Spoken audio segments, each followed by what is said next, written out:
আজকে আমি কথা বলবো হচ্ছে লিডার আমি বাংলাদেশ এই মুভিটা নিয়ে। শুরুতে আমি একটা ডায়লগ বলতে চাই, সেটা হচ্ছে নাফিস পার্টি চাচ্ছে সামনের ইলেকশনে তোমাকে এমপির নমিনেশন দিতে। এরপরে আমাদের মেগাস্টার যে লাইনটা বলে আপনারা সবাই বলে যান। শুরুতেই যদি আমি বুলগুলা নিয়ে শুরু করি, বুলগুলা হচ্ছে যেমন আমাদের লিডার আমি বাংলাদেশ মুভিতে হচ্ছে একটা নায়ককে যখন মুভিতে এন্ট্রি দেয় তখন ওই এন্ট্রিটা দেখে হচ্ছে যারা দর্শক আছে তারা অনেক সময় টিকিটের টাকা উসুল বলে, তারপর অনেক সময় এন্ট্রিটা অনেক ভালো হইছে বলে, অনেক সময় এন্ট্রিটা একদম অন্যরকম ছিল বলে। বাট লিডার আমি বাংলাদেশ মুভিতে এন্ট্রিটা আমার একদম ভালো লাগে নাই। মানে আমাদের মেগাস্টারকে যখন শো করানো হয় ওইখানে যে টেক্সট গুলো আছে, সত্যি বলতে এই আমাদের আধুনিক মুভি জগতে, ডিজিটাল মুভির জগতে, ইয়াং জেনারেশনের মুভির জগতে ওই টেক্সট গুলো হচ্ছে কি সামঞ্জস্য নয়। বিকজ হচ্ছে আমি একজন ভিডিও এডিটর হিসাবে আমি জানি ওই টেক্সটটা জাস্ট টেক্সটটা কি জুম আউট করে দেওয়া হয়েছে। সত্যি বলতে ওই টেক্সটের ব্যাপারটা আমার একদম ভালো নয়। তারপরে হচ্ছে আপনার মুভিতে এমন এমন কিছু ট্রানজেকশন ইউজ করা হয়েছিল যেগুলো হচ্ছে কি, যেমন আপনারা যদি তুফান মুভি দেখে থাকেন, ওই তুফান মুভিতে দেখবেন, তুফান মুভিতে মানুষ এত বেশি বোধ হওয়ার কারণ হচ্ছে ওই তুফান মুভিতে আপনার এডিটিং থেকে শুরু করে কালার গ্রেডিং থেকে শুরু করে সবকিছু একদম কি ভালো ছিল। দুষ ত্রুটি তো অনেক আছে, ধরলে অনেক পাবো, বাট এই দিকে দুষের দিকে আমি না গিয়ে এবার ভালো দিকগুলো বলবো। ভালো দিকে প্রথম যে জিনিসটা সেটা হচ্ছে লিডার আমি বাংলাদেশের গল্পটা কিন্তু অসাধারণ ছিল, একদম ইউনিক একটা গল্প। আমাদের বাংলাদেশের এরকম গল্পের মুভি আমি অতীতে হয়েছে কিনা জানি না, একদম ইউনিক একটা গল্প, একদম সাদা সিধা একটা চরিত্রের মধ্যে শাকিব খান হচ্ছে কি অভিনয় করছে। যেই চরিত্রের মধ্যে তার নাম ছিল হচ্ছে নাফিস, যে হচ্ছে মানে কি আমাদের দেশে যারা সচরাচর হচ্ছে ইয়াং জেনারেশন আছে তাদের মধ্যে অনেকেই এরকম আছে, হচ্ছে রাস্তার মধ্যে কোনো একটা খারাপ জিনিস হচ্ছে দেখলে হচ্ছে বাধা দেয়, এইরকম বিভিন্ন জিনিস নিয়ে হচ্ছে আমাদের নাফিস ভাই হচ্ছে কি কথাবার্তা বলে।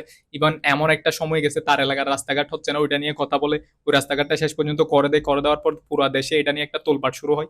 এরপর হচ্ছে আরেকটা রাস্তার মধ্যে হচ্ছে ফুল বিক্রি করা একটা হচ্ছে ছোট্ট মেয়ে মারা যাওয়ার পর এটা নিয়ে হচ্ছে তোলপাড় সৃষ্টি হয়। এরপর হচ্ছে আরেকটা সবচেয়ে বড় লজিকের বিষয়, সেটা হচ্ছে বর্তমানে আমাদের হাসপাতালে যে ধরনের দুর্নীতি হচ্ছে।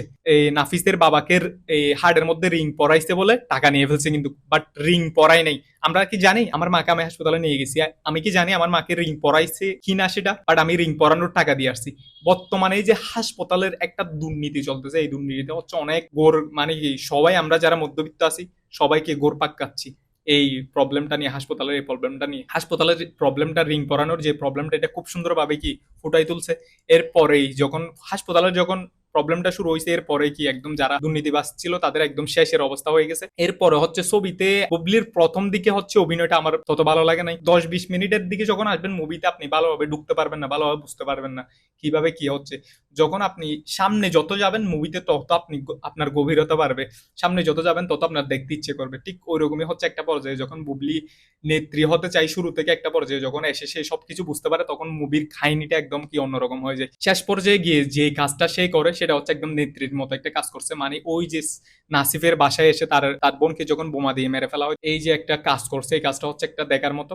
সব মিলিয়ে হচ্ছে অভিনয় মোটামুটি ভালো ধরা যায় বুবলির অভিনয়, তবে শাকিব খানের অভিনয় এটা তো কি বলা যাবে না, অতুলনীয়। একদম শেষ পর্যায়ে হচ্ছে এই যে দুর্নীতিবাজদের স্বৈরাচারদের যেভাবে হচ্ছে পুলিশের কাছে হস্তান্তর করা হয়েছে, ওই জিনিসটা হচ্ছে একদম কি আমাদের দেশের সাথে, মানে পুরো মুভির ঘটনাটা না একদম সবকিছু মিলিয়ে হচ্ছে প্রায় 90%-95% আমাদের দেশের সাথে একদম কি মিলে যায়। সবকিছু মিলিয়ে যদি আমি মুভিটার গল্পটার দিক দিয়ে বলি, আমার থেকে গল্পটা একদম সত্যি বলতে একদম ইউনিক লাগছে গল্পটা।